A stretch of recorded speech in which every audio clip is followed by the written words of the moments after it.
Well, hello there, everyone. Good evening and welcome to another On the Couch episode. Tonight we're doing something a little bit differently.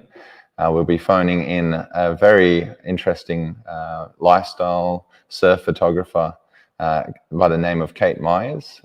Anyone at home that's interested in these subjects will be going over a wide range of subjects tonight, so it'll be really interesting. Let me firstly bring in Cait. So Cait is a 29-year-old lifestyle, fashion and surf photographer.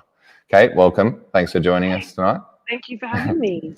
Awesome, Cait. So for those who don't know you, would you like to just introduce yourself a little bit? Yeah, so I'm Cait Miers. I am, a surf, lifestyle, fashion, bit of travel photographer, I guess. I've lived in Byron for the last 4 years. I'm now up in Cabarita. So, Nice. I grew up in Victoria. I'm a little Vico girl at heart. And, I don't know, I've been freelancing for about 8 years now. And it's been a crazy, wild journey. Nice, awesome. Well, we'll certainly touch on that crazy ride. Obviously, our hearts are with everyone down in the Northern Rivers at the moment. Obviously, it's been quite a rough few weeks, and I just wanted to say that we're certainly thinking of everyone down there. And luckily, I don't think you were affected, Cait. No, I was personally not affected, but plenty of people around us were. So it's been a really crazy time, actually. Yeah. So it's Absolutely. Yeah, our hearts certainly go out to everyone down there. But firstly, Cait, telling us a bit about yourself. Now, what would you describe yourself as a photographer? I think I'm very much, I love to shoot natural moments and like in between moments. I think ever since a young age, when I didn't really do photography in high school or like didn't really do art as such. I was quite a sporty person. And then, then in like, it was like when I was about year 12, we went on a family holiday and I was like playing with my mom's camera and we're going surfing and I was like, hang on, this is really cool. And I've always been kind of obsessed with This is something I'm surfing interested in. Surfing in the industry. And then, I just kind of like picked up a camera and went for it. And I actually did I know we're going back in time now, but I did a year of sports science and sports management at uni when I first left high school because I was like, I want to do that. And then, 6 months into that, I was like, I don't want to do that. So I went to RMIT and studied photography there in Melbourne. So that was about 3 years of photography there. And that was a great experience. And I think, from that and just trying to like learn and create my own style, that's where I was really attracted to these natural moments and like in between things and just documenting rather than like setting up shots. I never really liked, like studio photography isn't my thing, and I'll happily say that. But at uni, there was all these people doing studio and like big lighting commercial situations, and I was really intimidated by a lot of that. And so I was kind of like, how can I make what I want to do like work for me? And it kind of all started to click together. Because obviously it's a very awkward time. I know, like during high school and then after high school myself, and trying to find out what you want to do. Like, is there any advice when you first pick up something to then pursue it? Like, was that something for you that you found challenging at the start? Yeah, I think I'd always wanted a job that wasn't a 9 to 5. Like that was, and I think I was quite naturally like ambitious. Just whenever I had something in my mind, I would kind of just go for it. And so with photography and then moving into like surf photography, I was kind of self-taught with surf photography. They don't really teach you that at uni. And that was another thing that I was like, okay, I want to do this, but and I'd present my work at uni and they would be like, it's not technically correct. It's not this. And that perfect, for me, that for me was like, there was a few years there where I was like, oh, like, can't you see what I'm trying to do? And then, and then I think towards the end of my degree, like that last year, I was like, okay, I think like I know what I want to do. I want to shoot women surfing. I want to run with this. And yeah, in the end, it definitely worked out. But the whole uni thing is actually just an interesting thing to kind of reflect on, because I wasn't one of those like star students, or I'm not a very technical photographer. I'll happily admit that as well. I'm just like, I've had 2 cameras in my whole life. And I just kind of went with what my heart wanted to do. So yeah. I think it's a bit of a recurring theme. And we've discussed it with a few guests that have been on the show. Obviously, most of our I guess haven't been gear snobs. Like gear is not something they really worry about. Like obviously being in the shop all day myself, selling camera gear, it's not a common theme that like pros will even worry about what gear. Like I know a lot of those guys are 5-6 years going with the same equipment time and time again, just till it breaks, basically. So, but you're certainly right, because I've attended uni as well for photography, and I found that it can be a frustrating experience, because like you kind of get beaten down a little bit unless you follow a specific kind of photography where it's technically perfect. You've got to come up with this whole synopsis as well to your photography. But I think real photography doesn't always operate like that. Yeah, I think like that, it took me to come out of uni to realize that, but because it was terrifying, you know, like everything was so technical, and you know, we were doing these massive Photoshop classes where I was just like, this is not resonating with me at the moment. And so I guess when I do my workshops and help girls now, that's one of the key things that I just drill into them, because I'm like, that fear probably suppressed me a little bit early on in my career, and then once I got over that, things started to happen for me. So it's like, just do things in your own way. I think that's a really nice piece of advice. Like, try not to get like too influenced by people or gear or anything around you. Just like whatever works for you. If you want to shoot on like a certain setting and it works for you, go for it. Like, there's no right or wrong in photography. I think that's kind of what I think. And that's definitely something that I like to pass on. Yeah, great. I think that's a really important piece of advice, because you're right. Because during uni and during any technical photo lessons, you have to know all these things, but reality, it's vision that will get you the majority of the way. And obviously a bit of networking certainly helps as well. Now, like, when did it sort of make sense for you with photography? Like, was it, second, third year in uni, or is it after uni more so? Like, I always felt a calling to photography. I think that's why I went into that degree. And then first and second year were kind of just like, I was literally just learning. Like, I rocked up to the first day of a degree, not even knowing what an aperture was. Like, that's kind of how I was like, I just love taking photos. I want to do this. And then I learned so much. But then, it was probably third year where I was like, okay, like, I don't want to work a normal job. I was obsessed with all the surf brands. I was obsessed with Roxy, Rip Curl, Billabong, you name it. Like, I wanted a career in the surf industry. And then, there weren't that many women shooting surfing at all, then. And I was like, how can I get this little niche going for me? And then I don't know, I bought a housing for my camera. It was a 7D, had a Canon 7D to start with, like an old one. Bulletproof. And then, bulletproof. Bulletproof. And then I got a Aquatech housing, and I've stayed with Aquatech since then. And started shooting. I didn't even have girlfriends that surfed. All my friends that surfed were guys. So I was like, I would pick, and this was when Instagram was first starting. So I'd get on Instagram and I'd be like, okay, like, who's a girl surfer that's in Victoria that I want to shoot? And so I just slowly network and message girls. I remember down in Phillip Island, I grew up on the Mornington Peninsula, but Phillip Island's about an hour away. There was a bunch of girls down there that had just like done this movie, and they were up and coming surfers like my age, and it was all very exciting. And I was like, can I come and shoot you guys? And I just remember like early on being like, I'd find myself in these situations where I was, just doing what I wanted to do, and I didn't really know how I got there. Just going for it. Just going for it. Yeah. Yeah.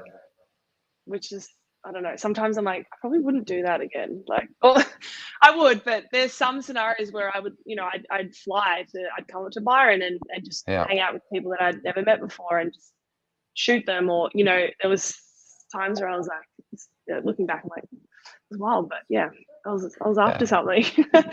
Nice. And it's certainly proofs in the pudding, definitely. Yeah. And obviously you were at RMIT in Vic, and then what made the move to go to New South Wales after that? Yeah, so after uni, I actually lived a year in Bali, so that was amazing because there was lots of brands just a lot of brands starting up there. This was like what, 2000 and I finished my degree in 2014, and this was about 2015, and Instagram was that new thing on the block that, like, if you're a photographer, you could just tag people and they would, I don't know, it was a lot easier than it was, now. And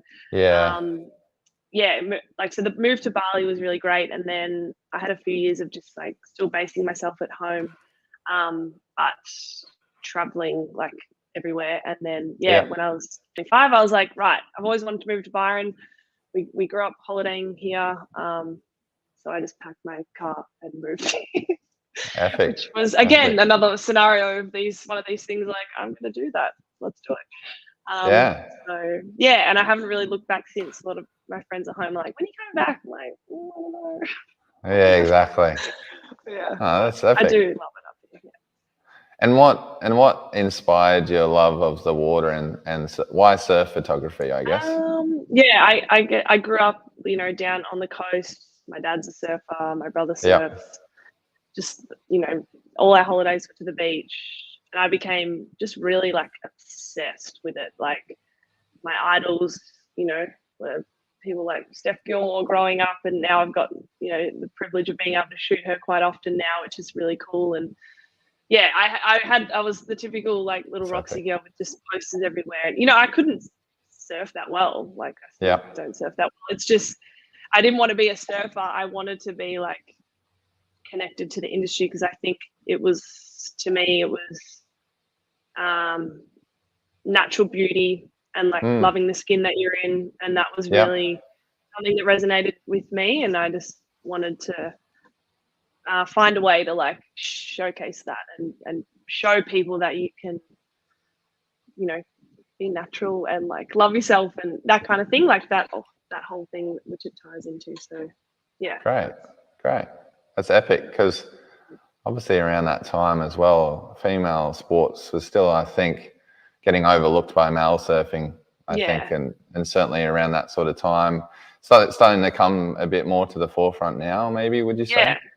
Yeah, absolutely. Yeah, it's kind of crazy to think, in the 8 or 10 years that I've been in that industry, how much it's grown, because it there's so many girls in the water now, surfing, shooting, like. And I think, as well, I always had that that love for sport, but then also like I love to showcase like the elegance and femininity of like women in the water, because that was something that wasn't really getting like shown. And I think, that's when people ask me like what your passion is, like that is still my number one thing, is just like shooting women in their natural element, like in the water. I love that. That's epic. So, I think there's a sense of obviously gracefulness and everything as well that you don't see with male surfing so much. So I think that is a really cool point. Some dudes like surf so elegantly and beautifully, and like that's it's awesome. But I think there's been some real game changers in like the girls that are probably still on tour now, that like Steph and Sally and all the girls, they just surf so gracefully and naturally, and it's more like it doesn't even look like a sport, it's like a dance. And I was like determined. I'm like, how do I make a living from this? and you would have obviously been few and far between with obviously the male photographers in the water at the time as well, so that would have been a daunting proposition. Like, it was very intimidating, and you know, it still is intimidating. You know, I work with, I do a lot of the WSL events now, and there's still like lots of men working behind the scenes, which is great. They're all amazing, but like, it's so interesting to still see that there's still like it's not equal, and that will take time. Like, it's always going to take time. But yeah, like even in the water, especially there's so many more girls now, which is epic. But yeah, when I started, I was like, oh, like, don't mind me. Yeah, for sure. Yeah, exactly. And they're like, who is this little chick? What's she doing? So yeah. Oh, that's epic. And touching on your surf photography, I guess one of the more popular questions that we got tonight is, what gear do you use in the water? Obviously, you're using Etiquette for their housings. Yeah, so I have a Canon 5D Mark IV, and I've had that for a while now, and I still love it. It's great. And I use Etiquette underwater housing, and I have been with them for years and years and years.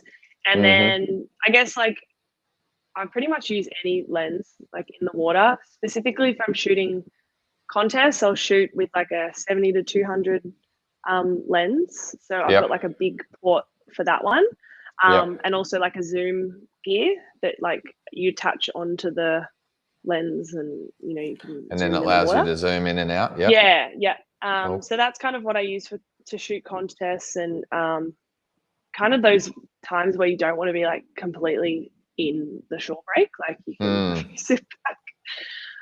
And then other times, like, you know, you kind of use a fisheye to go completely underwater with a dome. And those barrel shots, like probably a lot of people see, like people like Clark Little, he's a Hawaiian photographer, and like, you know, those shots where he's just like getting absolutely smoked, like he's using a fisheye lens because it's just like you need to be as close as possible. Super close. So like waves crashing on your head close. And I've got like a 50 mil as well, which is kind of just like my standard. You know, I do love to use that in the water as well. So when I started, I just had a 50 mil and a port with that, and I had that for like 5 years or something. And then from there, you know, then you can afford to sometimes get more because you know, this stuff costs so much money. But it's kind of funny. Like the gear's just built up now, and I'm like, gosh, there's a lot there, but it's all useful, which is good. And what advice would you give to someone that is starting out and has an interest in surf photography? I would say go for it, because it's obviously like it's so much fun, and you know, most people that do get into surf photography are either passionate about the water or they just want to give it a go. But yeah, it's so much fun, and I think like every time that I get in the water, like sometimes I'll go, oh, like it's a bit of an effort to get in and stuff, the best conditions, but every time I'm in the water shooting, I'm like, it reminds me, I just get this wave of like, this is why you do what you do, because it's just like, what better office is there than that, I think. So yeah, that, you know, there's obviously like, if you want to become to like make money from it, there's plenty of ways. There's, you know, you can shoot just regular people and like sell them prints or sell them the images. Like that's kind of a way to make money.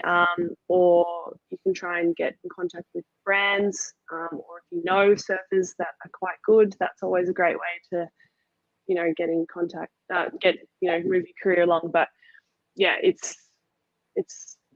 there's multiple ways. I think a lot of people are like, oh, surf photography, you can't make money. I'm like, you can. You just got to find the best way for you. I don't know. You can. And certainly, as you discussed earlier, is finding your niche and like what things you like to capture. You know, it doesn't have to be a surfer on a wave. It could be, you know, water droplets. It could be just the waves themselves. You know.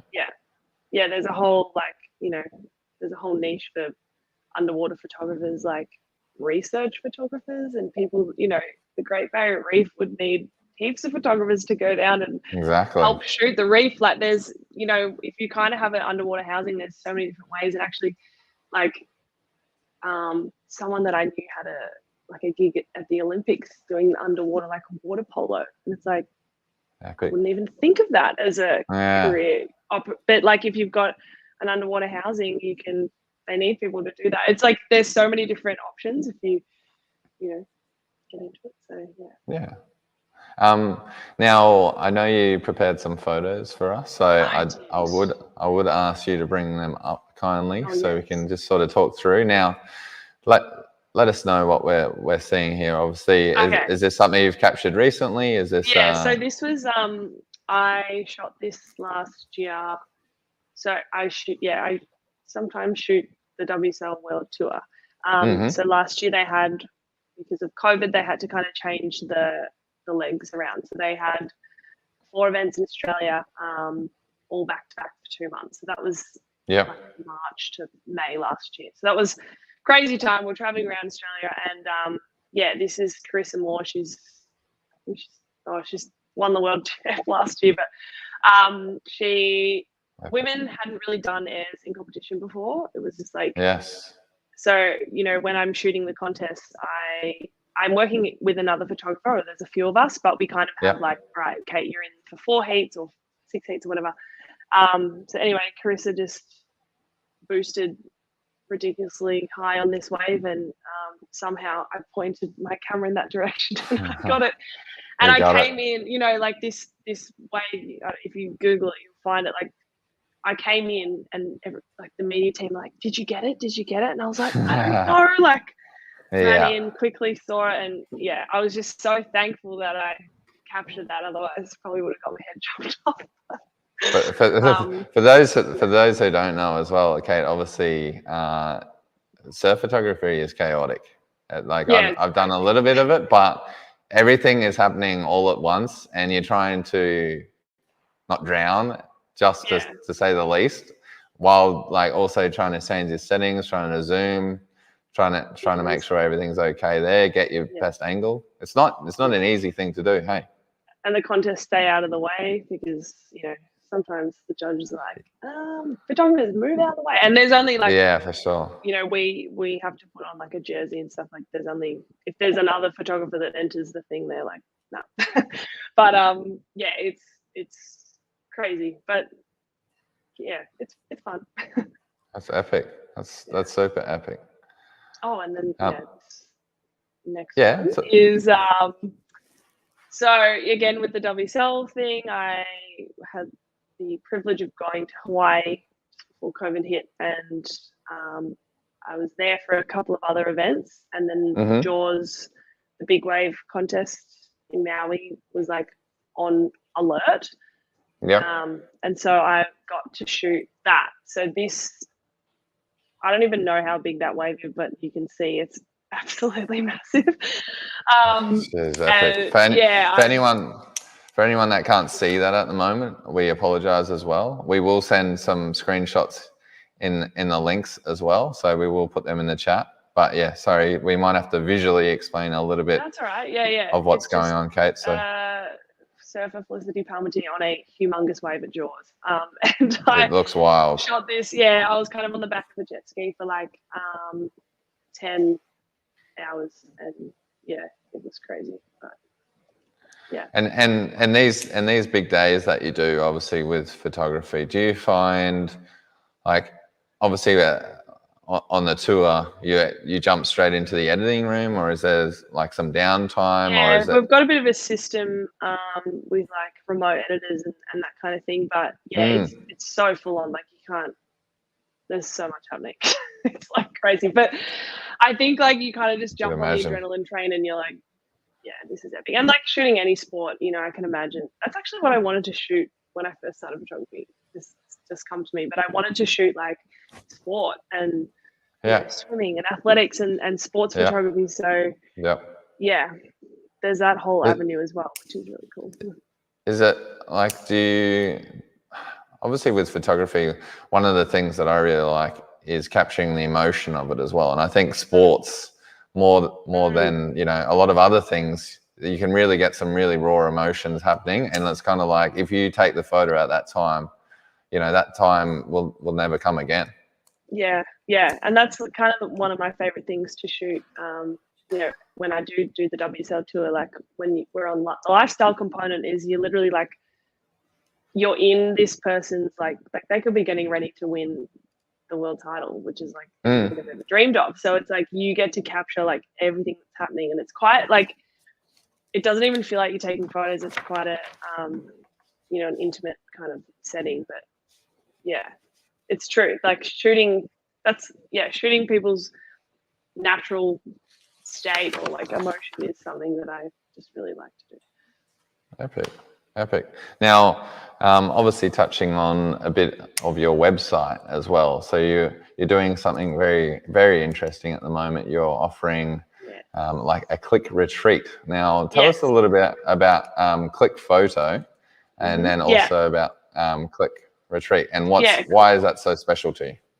So I started the Clique 2019, and I guess I was kind of at a point where I had probably ticked off a lot of my goals that I wanted to do in photography, and I was like, okay, how do I help other people? I want to expand, you know, as a business and just like see what I can bring. And I started doing surf photography workshops up here in Byron, and then it's kind of branched out. Like I have an online course, which kind of I teach everything that I've learned basically in there. And then, you know, we've got like an online platform where you can join up and create like a membership for yourself and interact with all the other members. And then, we're offering a retreat in May in Crescent Head in New South Wales. So it's going to be surf photography, self-belief, mindset, and a lot of business growth as well. It's going to be like 4 nights and about 3 full days of just like really fun times, but also going to try and teach as much as I know to. So there's a lot happening, and I think like the Clique's always kind of been my little side project, but it's slowly becoming bigger, which is cool because that's kind of I love. And I think it's important too, because I think it shows that, you know, what your core values are and your passions are, and from someone who's experienced it yourself, being in that situation, you know, growing up in a pretty male-dominated industry, if I'm going to be honest, and you know, banding together and community is what gets some people through. Oh yeah, and you know, I had so many girls like ask me, "Hey, like, how do I do this? How do I do this? How do I work for this?" And I was like, "Well, I'll teach you. Like, this is all I did. This, and this." And, you know, it was obviously a lot more than that, but I think I didn't want, because I knew that what that feeling was. I was the one messaging all these other photographers when I was 20 years old going, I want to do that. Like, how do I work for that brand? How do I? And so I could see the kind of, you know, I don't like to think of myself as a veteran, but like I could see that cycle coming in, and I was like, okay, like I want to help these people because I didn't want them to feel intimidated like I did, and I didn't want them to feel like they couldn't do something. And I think everyone, you know, the fear, like I love talking about fear and self-belief and stuff, because I think you're your own critic, your own biggest critic, and it's all mindset. Like if you can kind of be confident in your work, even if you might not feel it,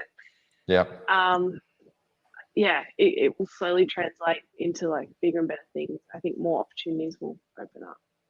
Absolutely. Obviously talking a little bit about your gear. Now, is that something like, have you ever thought about going mirrorless? Like obviously a few people have asked some things like the R6 and the R5. Is that something you've ever got in your hands to try? I had a fun trip to Japan actually with Monster Children and Canon a couple of years ago, and we tried out the first ever Canon mirrorless that came out. Jeez. And Epic. they were like, here's the camera for 48 hours. We're going to shoot you shooting whatever you want. So that was a really fun experience. And I was like, I don't even know how to use this thing. I know. So all those, those creeping fears of not knowing how to use equipment kind of came crawling back in. But I really liked it. I think sometimes I'm so set in the gear that I have now and how it works with the housing and all the thing that I'm just like, it would be more for me to switch. But I think eventually I'd love to get a mirrorless and have that as like a second camera. Like I don't even have two cameras, which is kind of silly, but I don't know. I should probably get a mirrorless. But yeah, I think that'll happen eventually. Yeah, cool. And touching on, I guess, mindset as well, because I feel like that's super important, especially in this current digital era that we're living in. How do you not stop getting overwhelmed, I guess, and comparing yourself to others? Because that, I guess, is a huge thing as well. Yeah, I think the comparing yourself to others is a huge one. Like it's so easy to do when you open up your Instagram and you're like, cool, like that person's doing that. No, they're look at that shoot, and you're like, I really wanted to do that brand. And it's kind of getting worse. And I think I think that's why it's really important to we're in control of how we act, we're in control of what we choose to do. So if you kind of remember that, it's like, all right, no, I'm not gonna tap into that or compare myself or and just, I say it a bit, but like confidence in your ability. And I think that's probably what I like back in the day, I'd get nervous. I still do get nervous for shoots, but I'd be like, I'll come out with something. Cause it's actually, I'm not a perfectionist and I'm kind of, I'm like, yep, that's good. And with photography, it's really interesting because a lot of people are perfectionists. And I think the older that I'm getting, I'm becoming a bit more particular.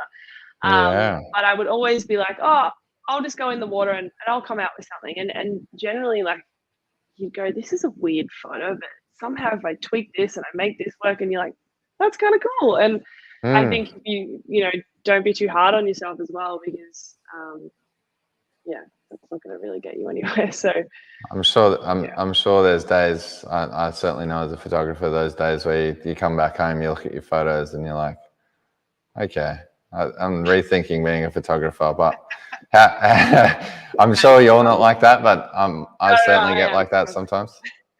It pretty much happened today. I was like, this is not this is not good. But yeah, I think you kind of learn, like, I don't know if that's something that then, because I've had a lot of shoots where you come in and you're excited to edit, and then the colors just like, they don't match. And you're like, what is happening? But then there's sometimes those shoots where you come in and you just like tweak something and you're like, that is epic. And I think that's just what's going to happen. Like there's going to be those times where it comes really easily, and there's going to be those times where you work really hard for it. But if you stay true to your style and stay true to you and what you shoot, and if you're passionate about what you shoot, then that's where I think that's the key. I think if you're really passionate about what you're taking photos of, it shows in your work, and I just think like opportunities will come to you from that. That's great. That's really good advice. Like has moving to, like, let's say a more beachy environment, do you think that's certainly helped your photography grow? Yeah. It's competitive. Like, Byron is a very creative place, and there's a lot of photographers up here. And so that was another intimidating factor I had to kind of overcome when I first got here. But I did, like, a lot of my work was traveling, like overseas little trips, and not a whole lot of it has been in Byron as well. Which has been fun. Like Byron's kind of I come back and chill and surf, and then I go off and work. But it's definitely helped. Like being, coming from Victoria, I especially in the surf industry, I didn't have pro surfer friends. I was wearing a 4-3 wetsuit, super thick, 8 months of the year, like it's freezing. Like, you kind of, so for me, I was like, all I want to do is like just shoot girls in warm water.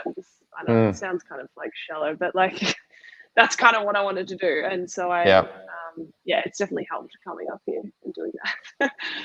Yeah, great. And do you still, obviously, because the age old adage is like, obviously if you start working in something, you know, that you enjoy naturally, then it starts to take away from that. But have you found that photography is taken away from like doing photography just casually, like just for fun? Yeah, that's actually something I've had to deal with like a lot, you know. I'm like an honest person, like, yeah, there has definitely been times where I'm like, I don't even want to look at my camera. Like, and I would be, you know, I'd go out surfing and then it'd be really fun. And I'm like, I'm having such a good time surfing, but like, there's all these photographers and they're getting epic shots. And I'd be like, damn it, I've screwed this up. But there's like, I tend to go in waves and getting re-inspired.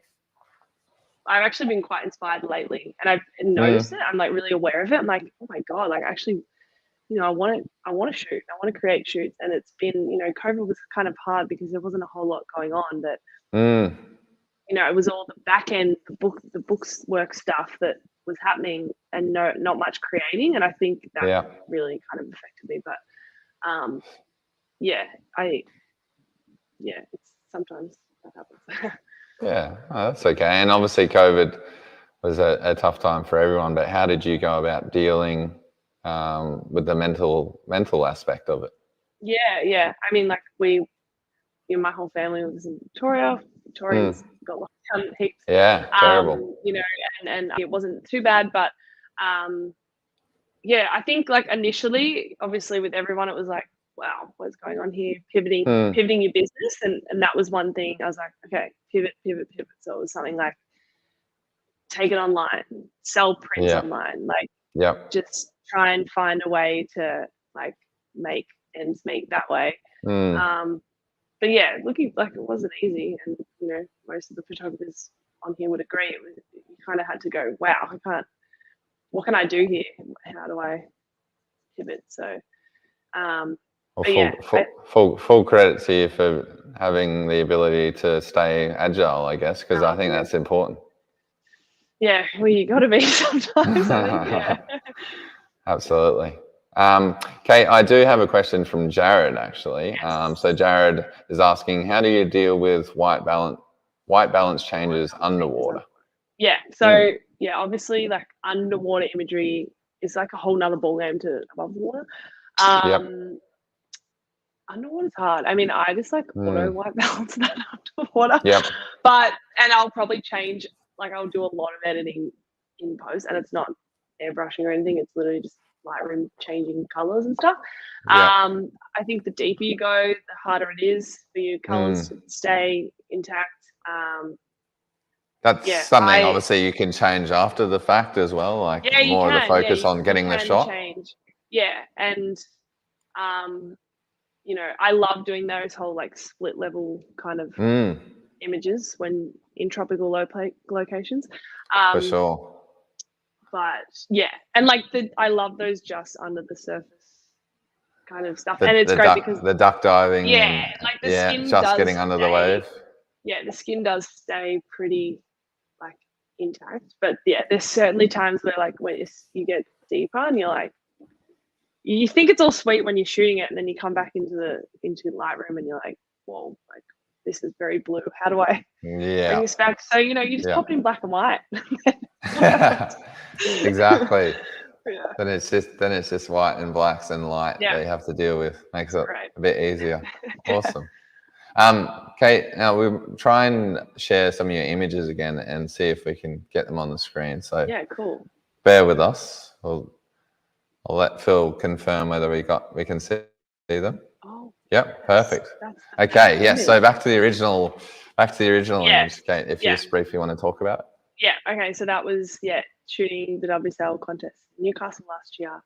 And I was in the water and that was a crazy time. There was lots going on, but I managed to get this air, which it was one of the first or second airs that a woman has ever done in competition. And epic. I nearly didn't get it. Like I nearly and I'm, you know, as a photographer shooting you have to pretty much get every wave, and they, you know, there's a whole massive company that's putting their trust in you to get that shot, like this shot.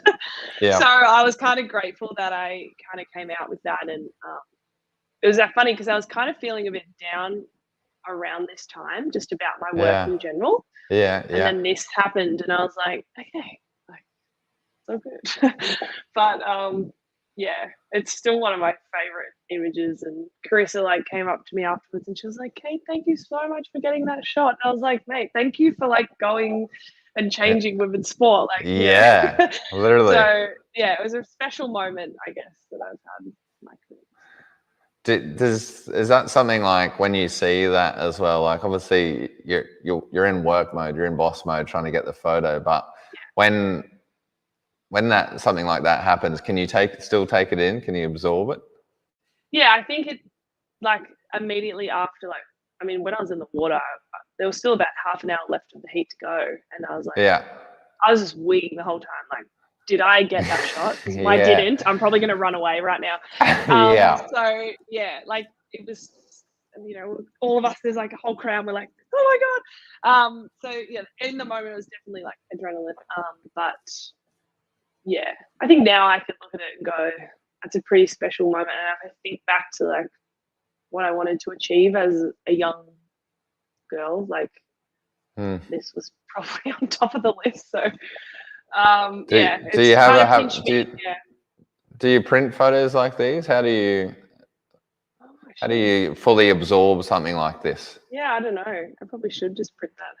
I think you should, for sure. Yeah, like I'm pretty much absorbing it now. I think it's just nice. So yeah, it's a nice thing to have done. Yeah, really beautiful. Now we got the ball rolling. So we got the second photo that we were talking about earlier. Yeah. So this is Jaws, which is like a massive, big, huge wave off Maui in Hawaii. And yeah, they have a big wave competition there once a year. So pretty much there's like a 6-month window, and if it's, you know, it turns on, and no one knows, and all the surfers fly in from everywhere in the world, and you're just on. And so I just happened to be in Hawaii at the time, and WSL were like, you're going to shoot that. And I was like, okay, let me call my mom and tell her what I'm doing. And yeah, so I just jumped on the back of the ski. I was terrified. Like, I had a life vest on, like, you know, it was full on.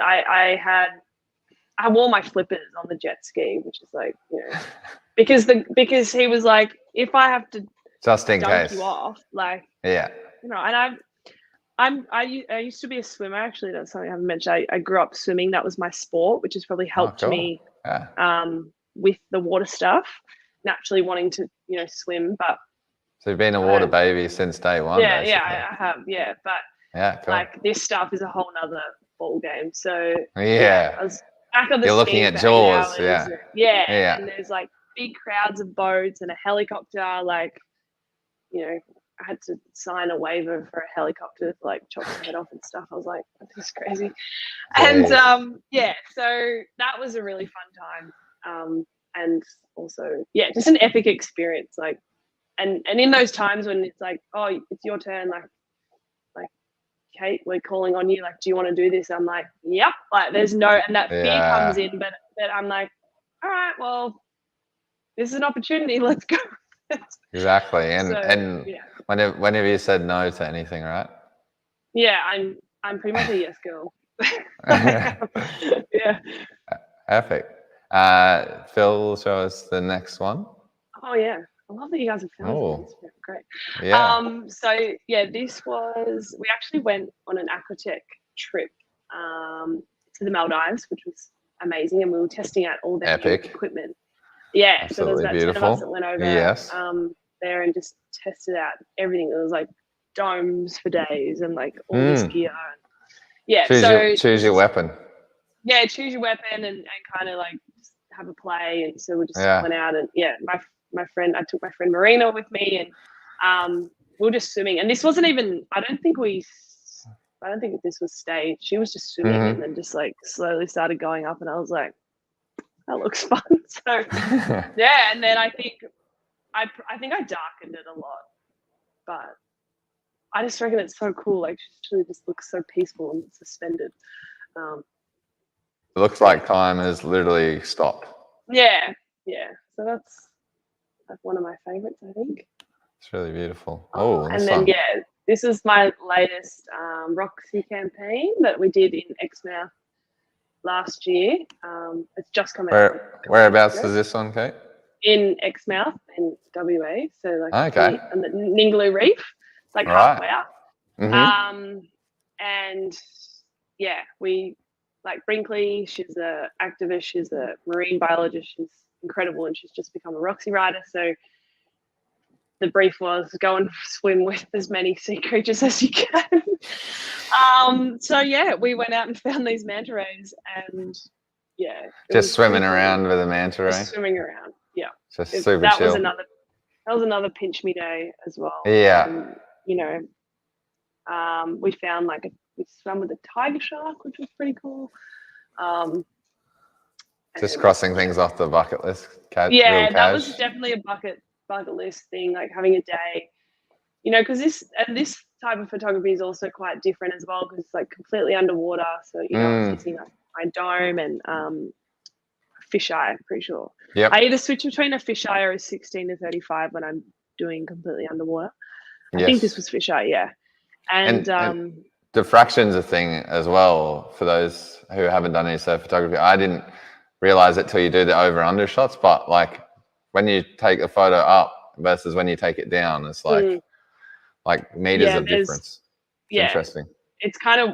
It's that thing that you actually can't see with your naked eye. That's like this fisheye allows you to kind of create this world. So that's also what I like about it. But I just again, this wasn't a plan. It wasn't like, all right, we're gonna get the manta ray and we're gonna Brinkley. It was just like point and shoot and see what happens.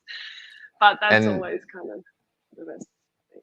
Yeah, absolutely. And what is it like? What is this image? What does it say to you? Like when you're creating an image like this, is this something you want? Like you want to touch on like a little bit? Do you find that I think feminine energy is part of this? Yeah. Yeah. I think it's like solitude. I don't know. I think it's got an element of like magnitude, and I don't know if we can scroll through there, but I think there's other shots that are like you can see the size of the manta ray. Yeah. And it's just like, what is this creature? And I did not a lot of posts. It was probably more color, because if you look at the original of this photo, the water is quite murky, and I was like so determined to it wasn't like crystal clear water and everything fell into place. It was like a little bit murky, and we kind of had this big campaign riding on it, so it was like, I had to kind of tweak a few things, just like, what's that, dehaze? Yes. And just like kind of really get that color popping. So your editing process, if we can quickly touch on that as well. What do you like to use? And I guess, do you have a vision in mind, or is it more so when you get home you tweak it a little bit, or is that just something that happens a little bit naturally? Yeah, so I use Lightroom always. Have probably always will. Nice. Again, creature of habit. And it depends, some fashion stuff that I do, and if the client as well has a really strong vision of what they want and how they want it edited, then that's completely up to them. And I think I see this a lot with maybe some photographers. Like, I've always kind of been like, I'll do what the client wants. Like, I'm working for them in that sense. And I will try my best to put my little spin on it. But if it doesn't fit in the way that I want, but they want it, then that's okay. And I think that that's important. Like, I think, it's important to listen to the client and what they want and that. And then, but then if they're like, you do you create what you want, then you go, okay, like let's kind of get creative with it. Experiment, Yeah. But I think I never kind of thought that I would be changing color as a job. Like I don't even look at a color wheel, but like never in my mind did I think that I was going to be like tweaking colors and seeing what if you pull this back and what that does. And so that's been kind of a cool process. But I just have a play, and then once I see what I like, then I'm like, cool, like done. And try not to overthink it as well, because that's when you just waste time and you go that, and maybe a couple of versions, and send it to the client if you think you're not sure, and they'll choose one, and away you go. And they'll give you feedback as well. Yeah, Yeah, awesome. I got a couple more audience questions, which I'll ask, Cait. So might go with David. So he wants to know from more of a legal standpoint regarding intellectual property. Do you use a standard set of terms for your work with brands, or do they normally dictate terms? Yeah, so this is interesting because I a bit more of a business one. I know, and I don't have any contracts that I use personally, which is something that I probably should do. But a lot of the bigger brands, will kind of set them for you. So there's and I've worked with some bigger brands where they're like, okay, this is the rate, this is the budget, this is the contract. Sign. And I definitely have a really good look at it, and there's been times where I'm like, well, I want to still have ownership of this and that, and for sure, buy back to them as well. But those bigger brands are probably way more strict on that. And I kind of just, I'm in the notion of like, if you're going to shoot, say if it's like a low-key fashion brand or something, and you're going to shoot their images, like I've never really been like, oh, I'm only going to give you 30 shots and then you got to pay for more. I'm like, I'm doing the shoot. I'll probably over edit. I'm going to give you like 150 shots or something, and 150 shots going, and like that's fine, And I think having that, also the brand goes, okay, cool, like this is pretty cruisy, like, and there's some circumstances where you can't be cruisy, but a lot of the time I kind of like over deliver, and then they'll be like, we'll get you again. Nice. Kind of. So I'm not too I've never really had too many legal problems with that, but I know that there's a whole world of where that can exist as well. So a whole bevy. Probably doesn't answer. Also touching on that too, like I guess with sports people and celebrities, I guess the big thing is sometimes you might take an image that pops up on their Instagram and there's no photo credit. Is that how do you approach that situation? I mean, that's happened to me, and I'm sure that's happened to yourself. It used to happen heaps, and I think when I was a bit younger, and when I would get annoyed and be like, oh, give me a credit, but I think I didn't want to be that person that was just like constantly being like, can you credit? It doesn't worry me too much, I think that, and I don't really know the rules of Instagram, but I'm pretty sure when it's on there, it's kind of like anyone's game, I think. I get that, but I also, if you're going after people hassling them as well, then they're going to be like, well, I don't know. It's kind of, you got to be. It's a tipping point. Yeah. It's certainly delicate. I think where it's warranted, 100%. But there's if someone's like using your image all over their website and stuff like that, I think that's where it crosses a line for sure. If a brand's like, oh, this is an inspo from this, look at this, and you just go, hey, like I took this photo, then that's all, don't go after them maybe with an invoice or something. I don't know.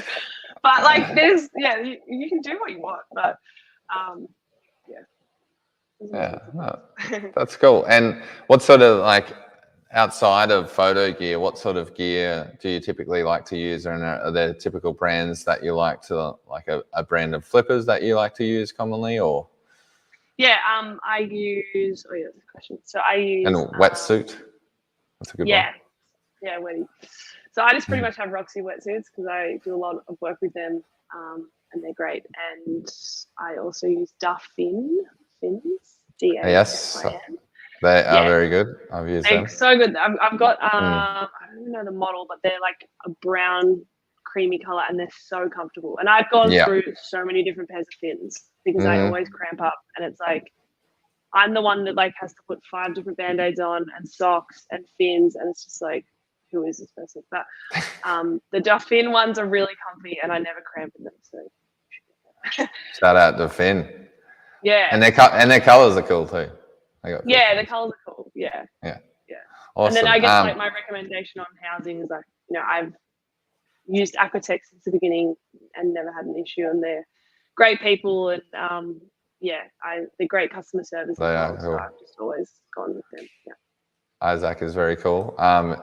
From Aquatech, and they also do phone housings as well. So you don't necessarily have to have a camera. You can use your phone with the Access Go, which is another really cool product. Yeah, the Access Go thing is really cool. I think that's a great way to we've had them at my workshops, and when the camera's a bit too terrifying to figure out in the water, it's like just grab your phone and you get a feel for how things might look underwater and stuff. And it's literally touchscreen, so it's actually quite easy to navigate. Yeah, you can FaceTime when you're in the water. Yeah. FaceTime your friends when you're surfing. Didn't think about that, but that's certainly a good point. Also got one question. We're nearly running out of time, but I'll quickly try and cover the last couple of questions. Do you take any inspo from surf photographers coming up? Now and when you were coming up? Obviously, Lane Beachley, shout out to an OG. She had to be a little bit of an inspiration. 100%. She's a great surfer. I did. I took a lot of inspiration from back in the Tumblr days. Like, it doesn't seem that old, but I was, we're old hats now. Tumblr. Yeah, magazines and I was loving, Morgan Mason and Ryan Haywood and just really epic photographers. And there's heaps of them, and I come across them now on my Instagram because I probably followed them way back when. I'm like, kind of want to go searching through all them, but Pinterest, I would also save a lot of that stuff. And it's kind of cool when I look back at what I was saving then, similar to what I've still saved now. And I wouldn't say, I've seen photographers' work completely change over their career. I think mine hasn't. I've always stuck to similar things, and it hasn't completely changed. And I don't know if it will, because I think it's just very authentic to me. But I love taking inspiration from lots of different places. Yeah, great. I guess one other thing too, have you always been doing have you been able to make ends meet while doing the surf photography lifestyle stuff, or have you had to do a few weddings here and there? I've done some weddings, which were great. Although I probably wouldn't.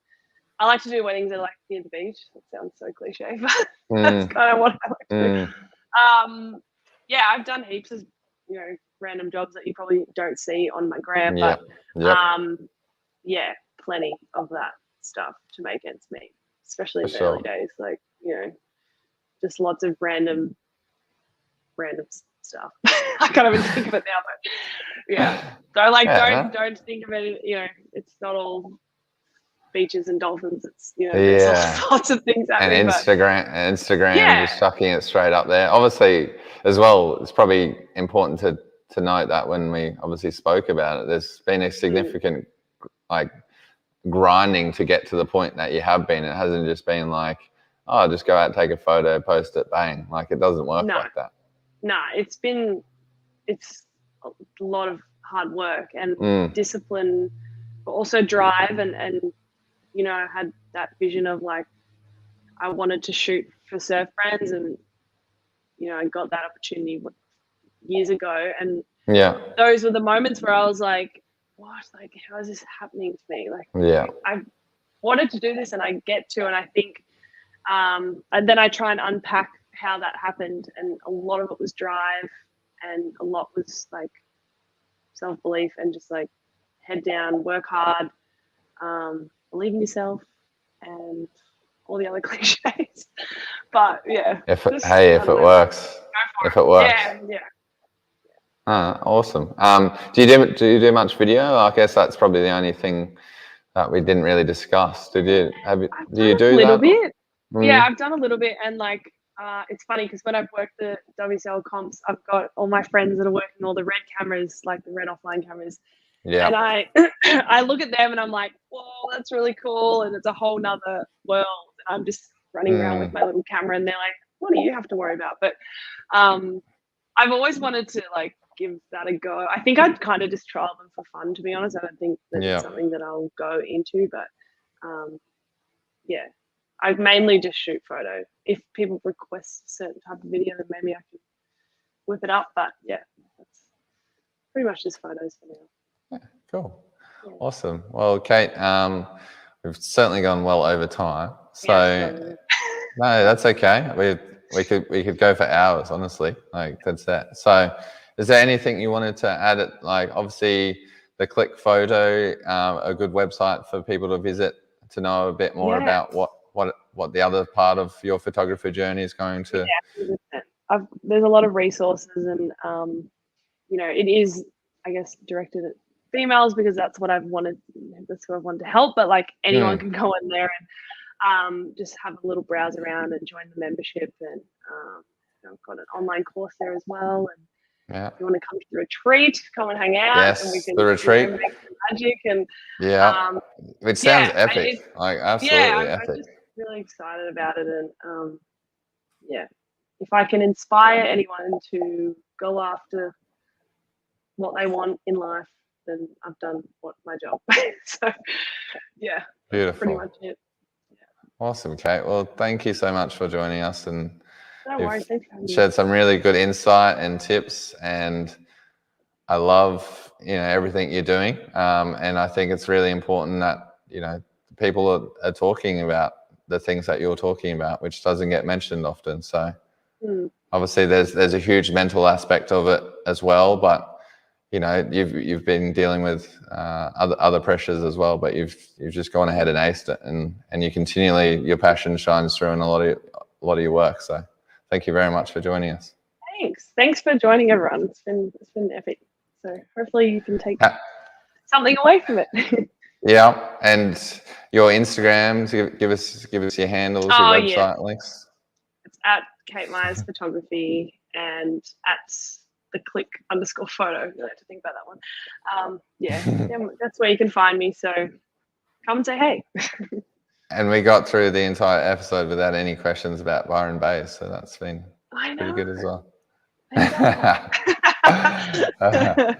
All right, Cait. Well, thank you so much for tuning in. Now, we haven't announced any other workshops coming up or any other on the couch episodes, but we will announce them through our social channels.